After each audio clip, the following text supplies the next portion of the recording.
My 6-year-old son went to Disney with my ex-wife, her new husband, and her parents. My phone rang. This is Disney staff.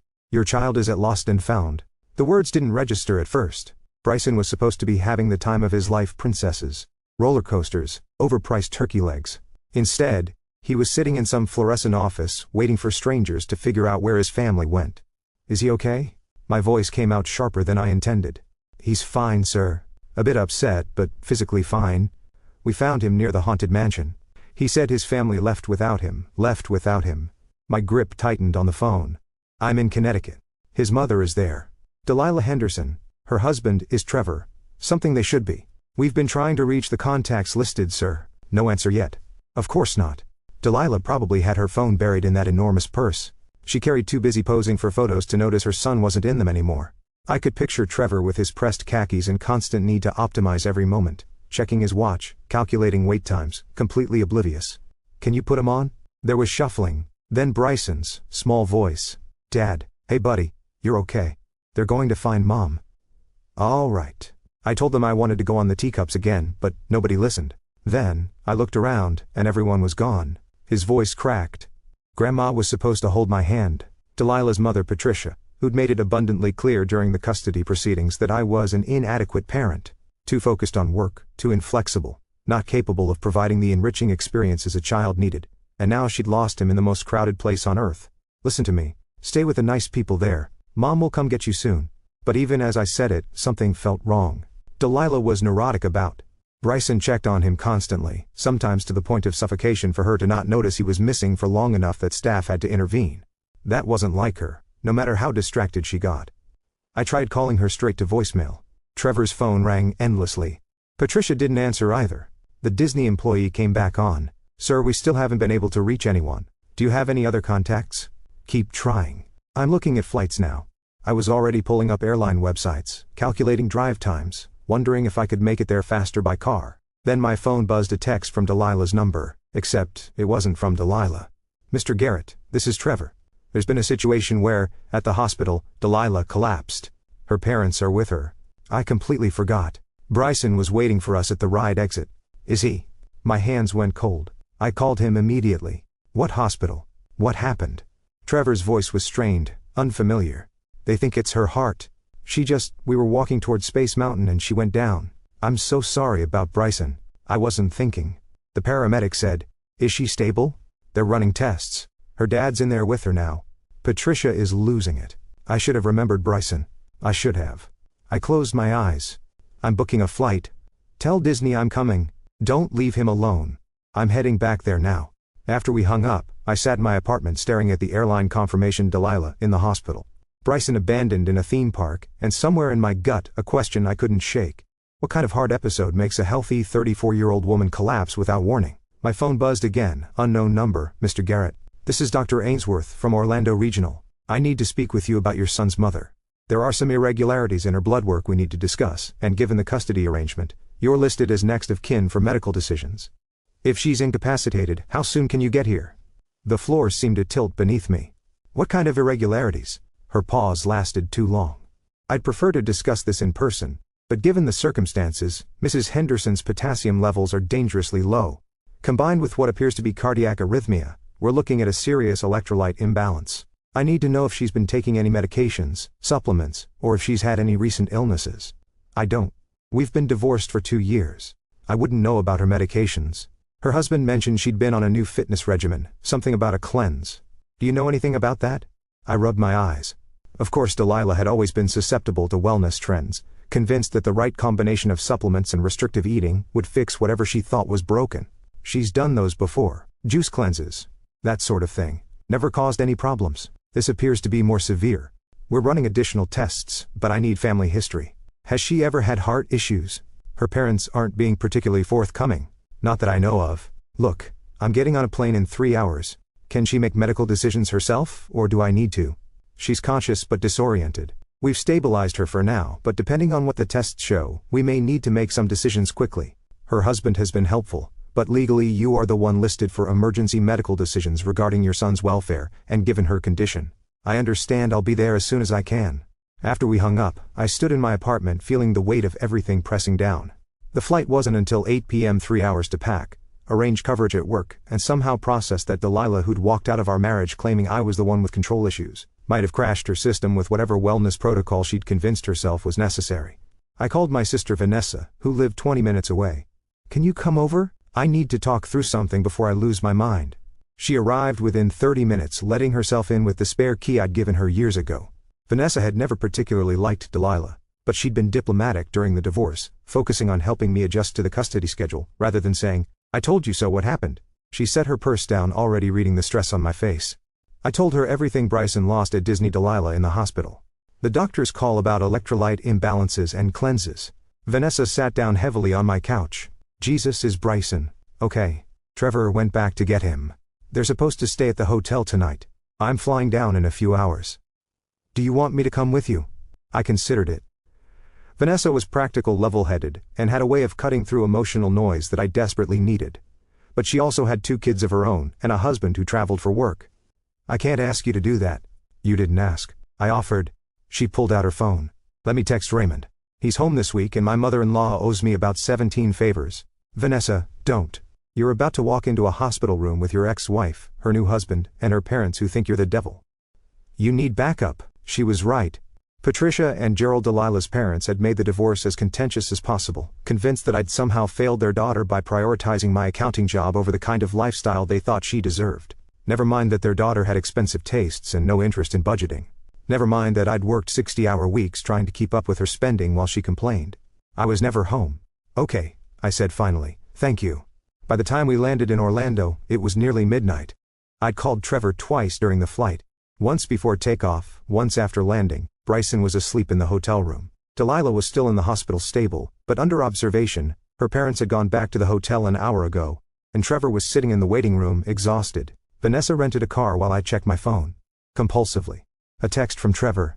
"Room 47, 4th floor. She's awake if you want to see her." I didn't know if I wanted to see her. What I wanted was to grab Bryson, make sure he was okay, and figure out how to navigate whatever mess this had become. But Dr. Ainsworth had been clear. Depending on what the test showed, I might need to make decisions. And I couldn't do that without understanding what was actually happening. The hospital was quiet at this hour, just the hum of fluorescent lights and the soft beeping of machines. Trevor was in the waiting room like he'd said, slumped in a chair with a cold coffee in his hand. He looked up when we walked in, and for a moment I saw something I'd never seen before. Genuine fear. "How is she?" I asked. "Better. They've got her on IV fluids, electrolyte replacement. The doctor said she should be okay, but they want to keep her overnight." He stood up, awkward and uncertain. "I'm really sorry about Bryson." I should have. "Where is he now?" "Hotel with Patricia and Gerald. They were going to wait up for you, but I told them you'd probably want to go straight to the hospital."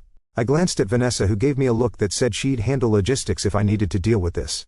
"I want to see him first thing in the morning before anyone else wakes up."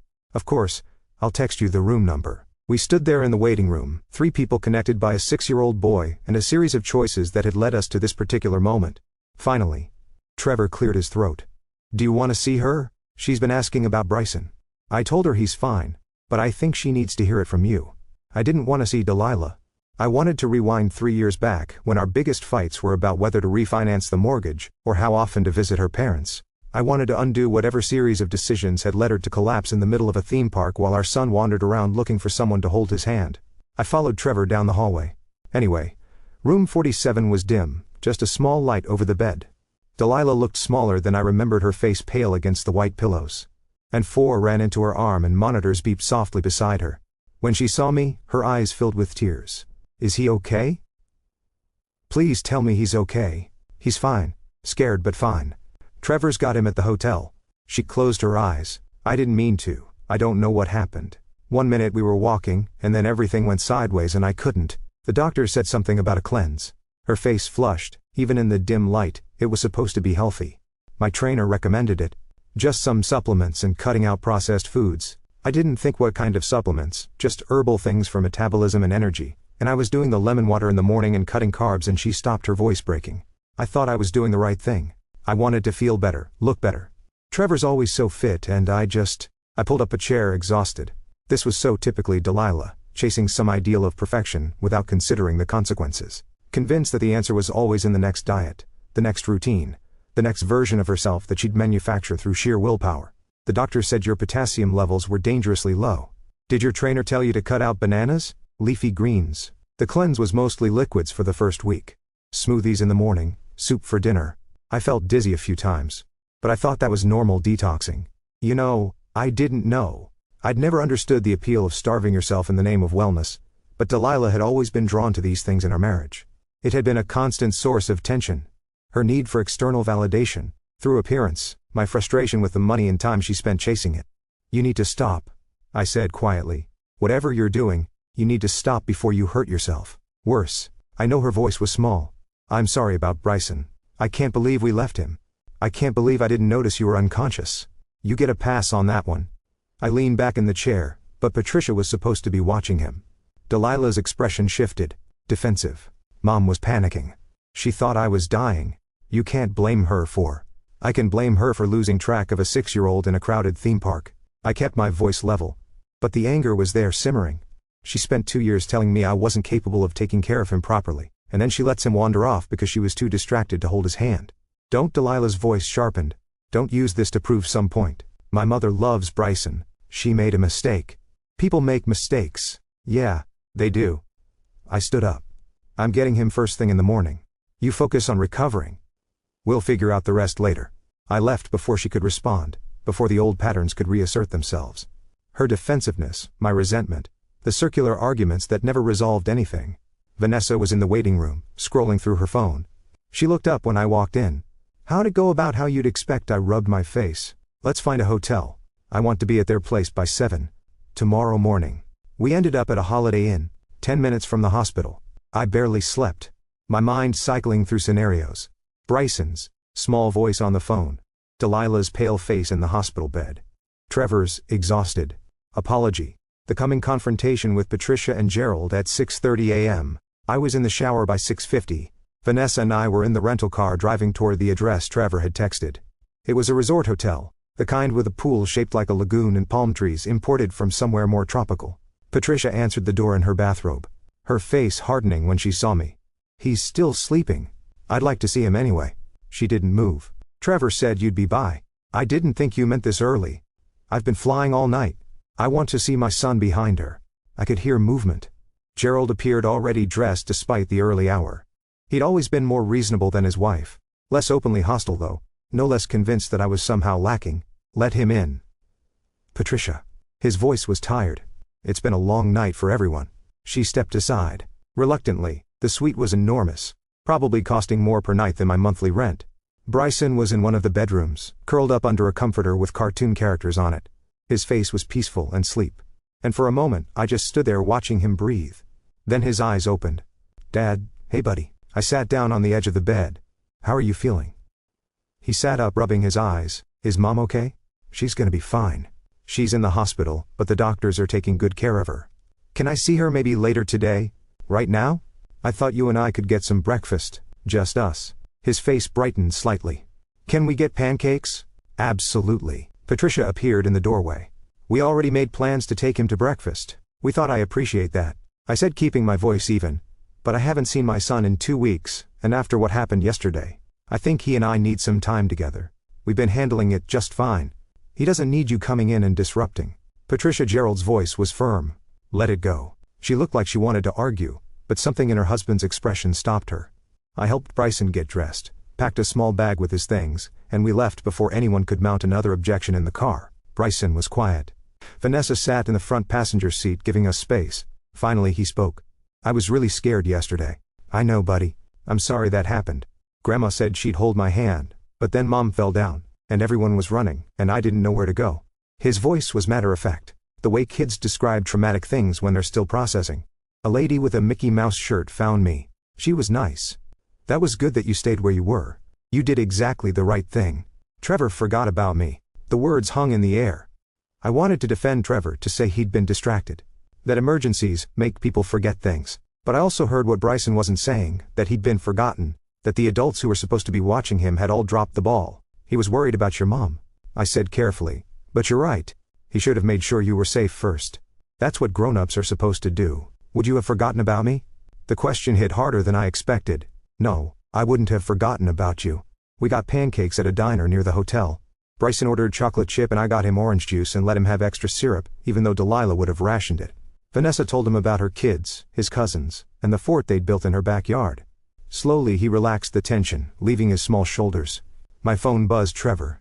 Patricia wants to know when you're bringing him back. I texted back, taking him to see Delilah at the hospital around noon. We'll figure out the rest after that.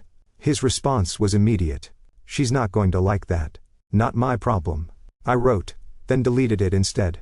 I'll keep you posted at the hospital. Delilah was sitting up in bed looking more alert than she had the night before. Her face lit up when she saw Bryson and he ran to her. Careful of the 4 in her arm. They talked in low voices, while I stood by the window watching the Orlando skyline. Vanessa had gone back to the hotel to work on her laptop, giving us space. After a few minutes, Delilah looked at me. The doctor said, I can go home tomorrow if my levels stay stable. Home to Connecticut or home to your hotel. We were supposed to stay through the weekend. The tickets were non-refundable, and Trevor thought she stopped, but I don't know if I'm up for it. And after what happened with Bryson, maybe you should come home. I said, get checked out by your regular doctor. Figure out what you're actually dealing with before you jump back into vacation mode. She bristled slightly. I know what I'm dealing with. I overdid it with the cleanse. The doctor already told me to stop the supplements and eat normally. It's not complicated. Delilah, you collapsed in the middle of a theme park. Your heart went into arrhythmia. That's pretty complicated. I don't need you lecturing me about my health. And there it was. The old dynamic reasserting itself like gravity. Me trying to be practical, her hearing it as criticism, her getting defensive, me getting frustrated. Bryson sat between us quiet, absorbing everything. I took a breath.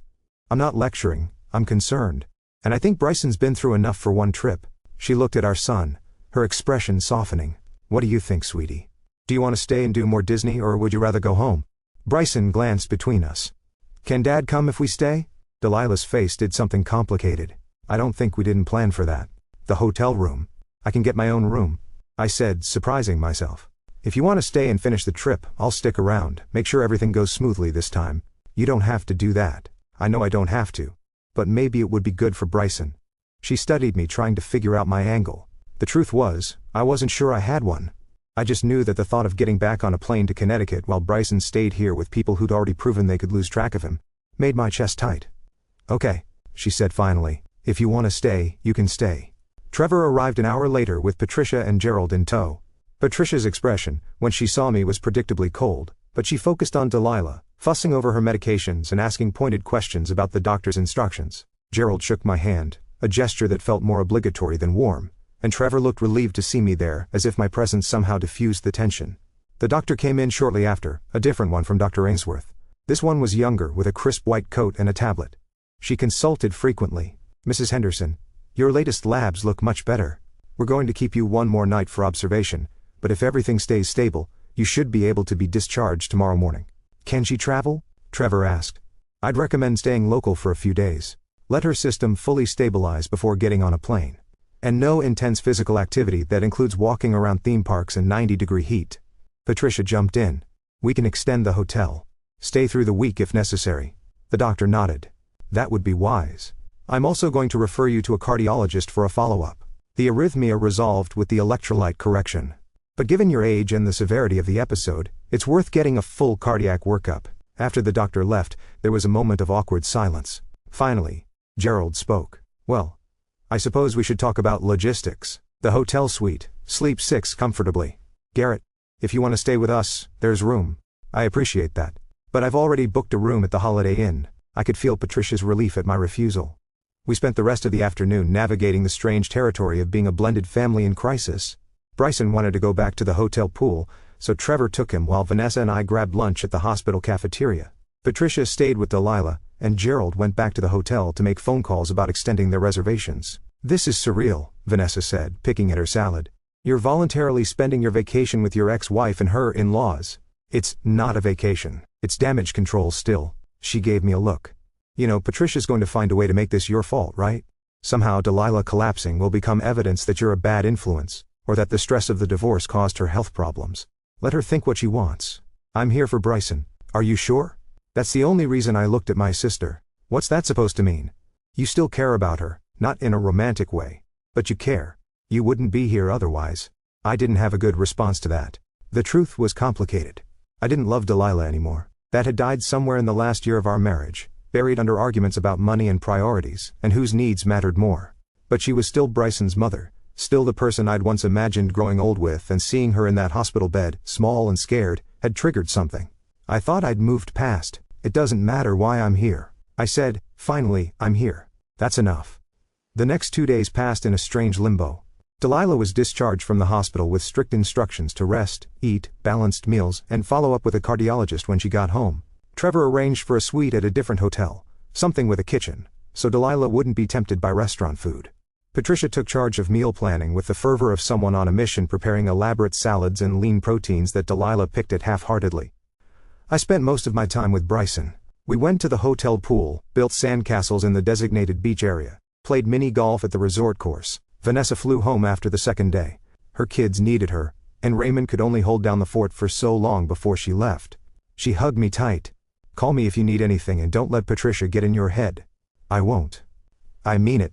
She's going to try to rewrite what happened, make it seem like you abandoned Delilah or you're being controlling by staying. Don't buy into it. She was right. Of course. On the third day, while Bryson was napping and I was reading by the pool, Patricia found me. We need to talk, she said, settling into the chair next to mine without invitation. About what?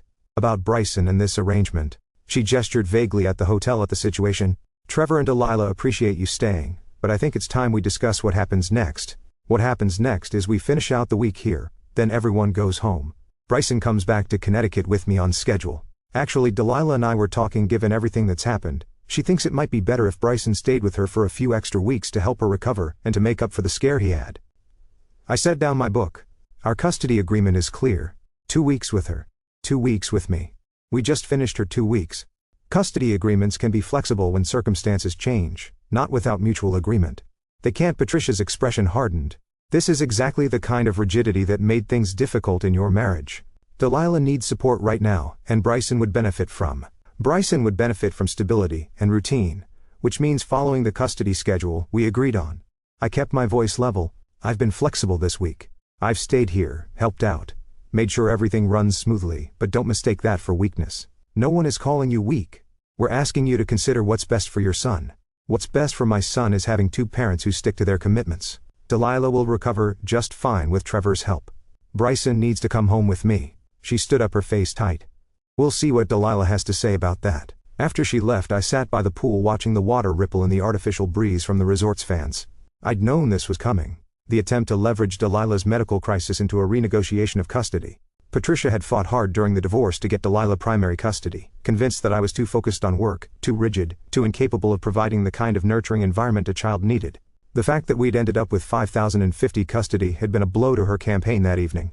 Trevor found me at the hotel bar. I was nursing a beer, trying to decompress from Patricia's ambush. Mind if I join you? He asked. I gestured to the empty stool-free country. He ordered a whiskey, and we sat in silence for a moment. Finally he spoke.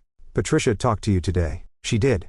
For what it's worth, I told Delilah it was a bad idea. You've been more than reasonable this week. Pushing for extra custody time feels like overreach. I looked at him, surprised. Trevor had always been peripheral in my dealings with Delilah. Present, but not involved. Supportive of her, but not particularly engaged in the details. Hearing him acknowledge the situation felt unexpected. Does Delilah know you feel that way? I told her she's conflicted. On one hand, she knows you're right about the schedule. On the other hand, her mother has a way of making her feel like she's failing if she doesn't fight for more time with Bryson. Patricia's been doing that since before the divorce. Trevor took a sip of his whiskey. I know, I see it. Delilah's relationship with her mother is complicated. Patricia has very specific ideas about how things should be, and Delilah has spent most of her life trying to live up to them. It was the most honest conversation I'd ever had with Trevor. In the 2 years since he and Delilah had gotten together, we'd maintained a polite distance, cordial exchanges at drop-offs, brief text coordinating schedules. Nothing deeper, but sitting at the bar, both of us exhausted from managing the aftermath of Delilah's collapse. Something shifted. Can I ask you something? I said. Sure. Did you know about the cleanse, the supplements she was taking? He hesitated. I knew she was doing something. She'd been complaining about her weight, feeling sluggish. Her trainer sold her on this program, some combination of herbal supplements and meal replacement shakes. I thought it was another phase, like the yoga intensive last year, or the meditation retreat she did in the spring. I didn't realize it was dangerous. Did she seem different before she collapsed? She was irritable, tired. I assumed it was work stress. She'd been putting in long hours on a new project, and she was excited about the trip. So I thought once we got here she'd relax. He turned his glass in his hands. I should have paid more attention. You're not responsible for her choices. Maybe not, but I'm her husband. I should have noticed she was pushing herself too hard. We sat with that for a moment. Then Trevor cleared his throat. For what it's worth, I think you're a good father. Bryson talks about you all the time. The things you do together, the way you explain things to him. He feels safe with you. The compliment caught me off guard. Thank you. I know Patricia can be intense, but she loves Bryson. She's just scared of losing access to him the way she feels like she lost access to Delilah during your marriage. I never tried to keep Delilah away from her family. I know, but Patricia sees things through her own lens in her mind. You took her daughter away, and the divorce proved it. Now she's determined not to let the same thing happen with her grandson. It was a more generous interpretation than I'd given Patricia credit for. I still thought she was manipulative and overbearing, but hearing Trevor explain it, I could see the fear underneath the mother who'd watched her daughter struggle through a divorce and was now fighting to maintain some control over the pieces. I'm not trying to keep Bryson away from anyone, I said, but I'm also not going to let Patricia guilt Delilah into changing our agreement. Bryson needs consistency. I agree, and I'll back you up on that. For what it's worth, we finished our drinks and went back to our respective hotels that night. I called Bryson to say goodnight. He was staying with Delilah and Trevor while I stayed at the Holiday Inn, and we'd settled into a routine of evening calls. Dad, his voice was sleepy. Hey buddy, just wanted to check in before bed. We watched a movie. Mom, let me pick. I chose the one about the dinosaurs. Nice choice. Did you have fun? Yeah. But I miss our apartment. When are we going home? 2 more days, then you and I are flying back to Connecticut together. Does that sound good? Yeah. Can we go to the playground when we get back, the one with the big swings? Absolutely. First thing, Saturday morning. Okay. Love you, Dad. Love you too, buddy. After we hung up, I sat on the edge of the hotel bed thinking about everything that had happened in the past week. Bryson lost at Disney, Delilah in the hospital. The fragile peace I'd brokered with Trevor, Patricia's maneuvering for more custody time, and underneath it all, the realization that CO parenting was never going to be simple, no matter how clear the custody agreement was. The next morning, I met Delilah for breakfast at the hotel restaurant. She texted asking if we could talk, just the two of us, and I'd agreed, despite my reservations. She looked better than she had in the hospital, color back in her face, moving without the tentative slowness that had marked her first days out of bed. Thank you for staying, she said once we'd ordered. I know it wasn't easy being here with my parents and Trevor. It's fine. Bryson needed it still. You didn't have to. She fiddled with her coffee cup. My mom talked to you about extending custody. She did. I told her it was a bad idea, that we have an agreement for a reason. I looked at her, searching for the catch. You did? Yes. I know she means well, but she has a way of making everything more complicated than it needs to be. You've been good about the schedule. I'm not going to mess that up because of one bad week. I appreciate that. But she paused. I do want to talk about something else. The holidays are coming up, and I was thinking maybe we could be a little more flexible about Thanksgiving and Christmas. Not change the core schedule, but maybe coordinate so Bryson can see everyone without feeling pulled in different directions. It was a reasonable request. The kind of thing. Mature co-parents. What did you have in mind? Thanksgiving is technically your year, but my parents are hosting at their place in Vermont. They've invited all of us, you, Bryson, even Vanessa. If she wants to come, it would be a chance for Bryson to have everyone together, and my parents are trying to make more of an effort with you. I doubted Patricia was genuinely trying to make an effort, but Gerald might be. And the thought of Bryson being able to spend Thanksgiving with both sides of his family instead of feeling torn was appealing. Let me think about it. I said I'll talk to Vanessa, see what her plans are. Fair enough. Delilah took a sip of her coffee. I'm also going to do the cardiac follow-up when I get home, get a full workup, make sure there's nothing else going on. The hospital doctor was pretty clear that I need to take this seriously. Good. You scared the hell out of everyone. I know, I scared myself. She looked down. I think I've been so focused on trying to be this perfect version of myself, the fit wife, the organized mom, the successful professional, that I forgot to pay attention to what my body was actually telling me. The trainer made it sound so simple. Just follow the plan. Take the supplements, and everything would fall into place. I didn't question it. You've always been like that, I said, not unkindly, looking for external solutions to internal problems. That's pretty harsh but true. When we were married, every time you felt unhappy or stuck, you'd find some new program or routine or expert who promised to fix it. And when that didn't work, you'd move on to the next thing. She was quiet for a moment. You're right. I did do that. I still do that. She looked up at me. Is that why you left? I didn't leave. We both left. The marriage wasn't working for either of us.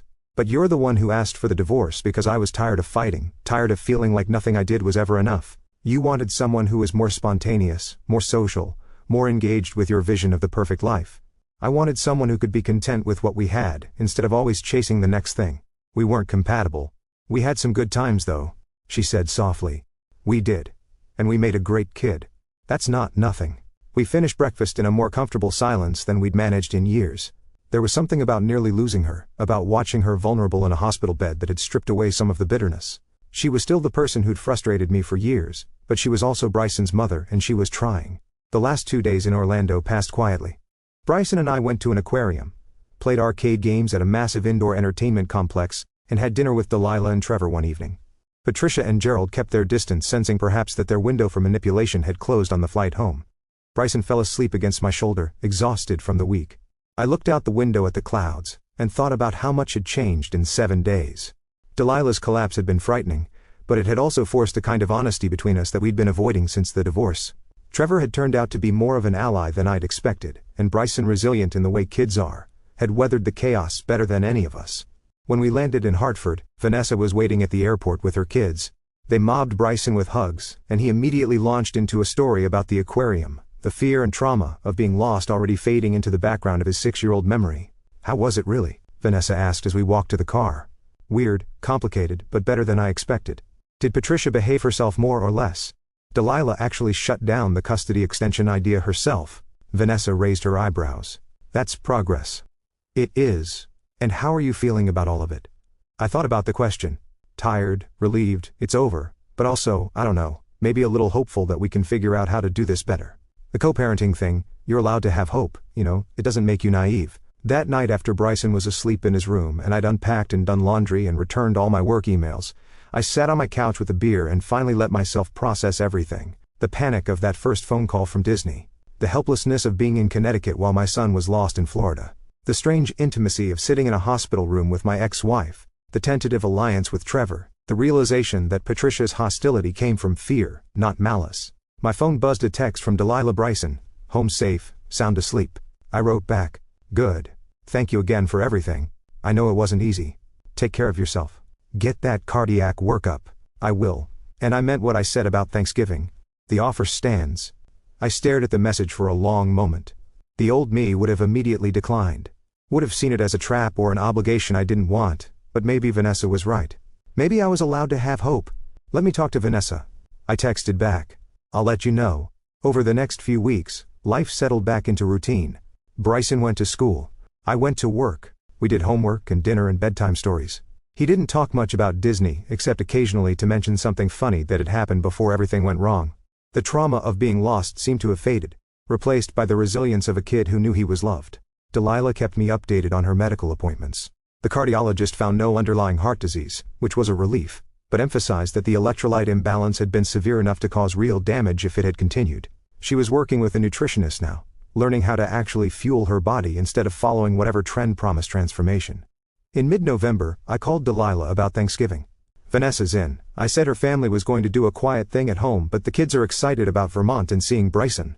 So if the offer's still open, we'll come. There was a pause, then her voice warm with surprise. Really, thank you. My parents will be thrilled. I'm doing this for Bryson, I clarified. But I'm willing to try. I know and I appreciate it. Thanksgiving at Patricia and Gerald's house in Vermont was exactly as overwhelming as I'd expected. The house was enormous, decorated with the kind of tasteful autumn touches that came from catalogs and professional designers. There were 18 people for dinner, Delilah's extended family, including cousins and aunts. I'd met exactly once during our marriage. But Vanessa was there, running interference with her usual competence. Her kids gave Bryson a built-in playgroup, and Trevor surprisingly turned out to be a decent buffer against Patricia's more pointed comments. Gerald pulled me aside after dinner, while everyone was having pie. I wanted to apologize, he said without preamble, for how Patricia and I behaved during the divorce. We were protecting our daughter, but we weren't fair to you. I didn't know what to say. Gerald had never been openly hostile, but he hadn't exactly defended me either. I appreciate that. I said, finally, you're a good father. I see that now. Bryson's lucky to have you. It wasn't a dramatic reconciliation. It didn't erase years of tension, but it was something, a small shift in the foundation of our fractured family. That night, watching Bryson play with his cousins in front of the fireplace, I felt something I hadn't felt in years: contentment. Not happiness exactly, but a sense that maybe we were all going to be okay. That the divorce hadn't ruined everything, that Bryson was going to grow up knowing he was loved by imperfect people doing their best. Delilah found me in the kitchen later, helping Vanessa with dishes. "Thank you for coming." She said it meant a lot to all of us. It was good. I said, honestly, different than I expected, but good. "Maybe we can do Christmas too, not here. That's your year with Bryson. But maybe we could do a joint thing before you take him to your parents an afternoon where he can see everyone." I looked at her, really looked at her. She seemed healthier than she had in years. Less frantic, more grounded. Like maybe the collapse had taught her something. "Yeah," I said, "we can do that." December came cold and snowy. Bryson and I built snowmen in our apartment complex's yard. We went ice skating at the local rink. We picked out a Christmas tree from a lot run by a local church and decorated it with ornaments I'd saved from when he was a baby. The joint Christmas gathering happened on December 22nd. Delilah and Trevor's house. It was smaller than Thanksgiving, just Delilah, Trevor, Patricia, Gerald, Vanessa and her family. We exchanged presents, ate too much food, and watched Bryson open gifts with the unbridled enthusiasm of a 6-year-old. At one point, I found myself standing in the kitchen with Trevor and Gerald, talking about nothing in particular: sports, work, the weather. It was the kind of mundane conversation that happens in families. And for a moment I let myself imagine that this was our normal. That we'd figured out how to be a family. Even if it looked nothing like what any of us had originally planned. Patricia approached me before we left. I wanted to say something. She began, her voice formal. "I was wrong about you. During the divorce I thought." "It doesn't matter what I thought. What matters is that I see now how much you care about Bryson, and I'm grateful he has you." It was as close to an apology as I was going to get from Patricia, and I accepted it with as much grace as I could muster. "Thank you. I know we all want what's best for him. We do." She paused. "I'm working on being less controlling. It's not easy, but I'm trying. That's all any of us can do."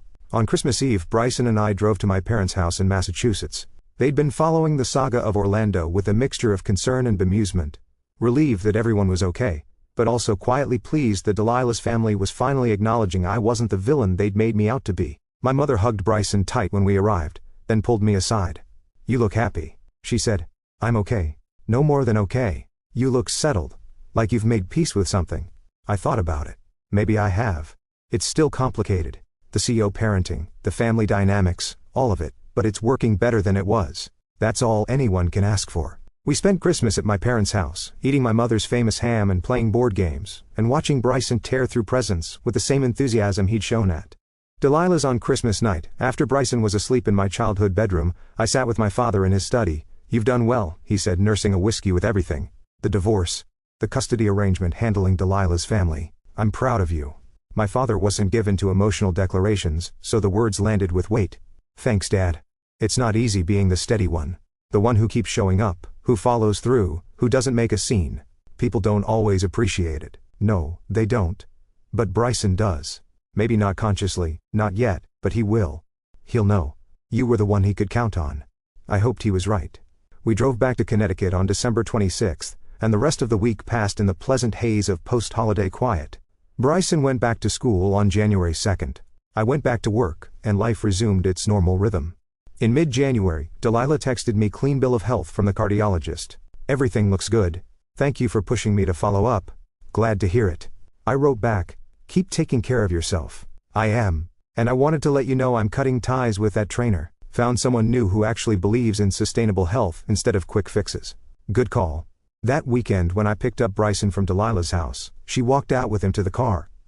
"Can we talk for a minute?" she asked. I nodded, and she sent Bryson to wait in the car. "I've been thinking a lot about what happened in Orlando." She said, "About how I ended up in the hospital, about what I've been doing to myself for years, and I realize now that a lot of it was about trying to prove something to my parents, to Trevor, to you, that I was fine, that I had everything together, that the divorce didn't break me. You don't have to prove anything to me. I know, but I wanted to. I wanted to show you that you made a mistake, that I was the one who had it figured out." She smiled, ruefully. "Turns out almost killing myself with a juice cleanse isn't exactly the flex I thought it was. No, it's not. I'm sorry for making things harder than they needed to be, for letting my mom push the custody thing in Orlando, for all the times I made. You feel like you weren't enough." I was quiet for a moment. "I wasn't always easy to be married to either. I know that. No, but you were steady, reliable, and I took that for granted. We both made mistakes, but we're doing better now. That's what matters." She nodded, then surprised me by reaching out and squeezing my hand briefly. "Thank you for being a good dad. Bryson's Lucky to have you. He's lucky to have both of us. As I drove home with Bryson chattering in the back seat about his week with his mom, I felt a sense of closure I hadn't expected. The divorce had been painful, messy, full of resentment and recrimination, but somehow through Delilah's collapse and the forced intimacy of those days in Orlando, we'd found a way to move past it. We weren't friends exactly, but we were something co-parents who respected each other, who could coordinate holidays without warfare, who were both trying to do right by the kid we'd made together. It wasn't the family I'd imagined when Bryson was born, but it was the one we had, and it was working that night. After Bryson was asleep, I poured myself a drink and sat on my couch thinking about the past 6 months, the terror of that first phone call from Disney, the long flight to Orlando, the hospital room, the conversations with Trevor, the tentative peace with Patricia and Gerald, the Thanksgiving in Vermont, and the Christmas at Delilah's house. None of it had been easy, but all of it had been worth it. My phone buzzed. Vanessa, how was the handoff? Good. Really good. Actually, progress? Yeah, real progress. Proud of you, little brother. I smiled. Sat down my phone and let myself feel something I hadn't felt in years, optimistic about the future. Not because everything was perfect, but because it was good enough, because Bryson was happy and healthy and loved, because Delilah was taking care of herself, because we'd all figured out how to be a family in a new configuration. The story didn't have a dramatic ending. There was no grand reconciliation, no shocking revelation, no redemptive arc that fixed everything. Just people doing their best to navigate a complicated situation with as much grace as they could manage, and sometimes that was enough. It needs to be. I told her that I'm not in a position to take on extra weeks right now anyway. I need to focus on getting healthy, not proving a point to the court. I felt a massive weight lift off my chest. It was the first time in years she'd prioritized her own stability over her mother's demands. I really appreciate you saying that, Delilah. I think it's the right move for Bryson. He's ready to be home. She nodded, her gaze drifting toward the window where the Florida sun was already baking the pavement. I'm sorry I scared him. And I'm sorry I let things get so out of control with the supplements. I felt like I was losing my grip on everything, and I thought if I could just fix how I looked or how much energy I had, everything else would fall into place. It's a lot of pressure to put on a smoothie, I said, trying to inject a little levity into the moment. She offered a small, genuine smile. Yeah, I guess it is. The rest of the trip passed in a blur of quiet activities. There were no more theme parks. Instead, we spent time at the hotel pool, watched Bryson practice his cannonballs, and shared meals that were remarkably free of the usual tension. Even Patricia seemed to have received the memo, remaining polite if distant, her focus shifting toward planning a calm homecoming for her daughter. On Saturday morning, I stood at the airport gate with Bryson. Trevor and Delilah were there to say goodbye. They were staying another 2 days to let Delilah rest before their own flight. Be good for your dad, Delilah said, kneeling to give Bryson a long hug. I'll see you in 2 weeks, okay? I'll call you every night, Mom, Bryson promised, his backpack already settled firmly on his shoulders. Trevor reached out and shook my hand. Safe travels, Garrett. Thanks. I nodded. Take care of her. As Bryson and I walked down the jet bridge, he grabbed my hand and held it tight. Dad? Yeah, buddy? I'm glad you came to Disney. Even if we didn't do the teacups again. I squeezed his hand back, thinking of the phone call that had started this entire ordeal, the panic in my chest, the rush to the airport, the fear of what I'd find. I'm glad I came too, Bryson. We settled into our seats, the engines humming to life beneath us. As the plane lifted off, carving a path through the humid Florida clouds toward the cooler air of Connecticut, I watched my son look out the window at the shrinking world below. The most magical place on earth was behind us, and while it hadn't provided the vacation anyone had planned, it had given us something else, a reminder that even when things fall apart, we can still find our way back to the people who matter. Would you like me to help you brainstorm a different ending for this story? Or perhaps write a follow-up scene where they arrive back in Connecticut?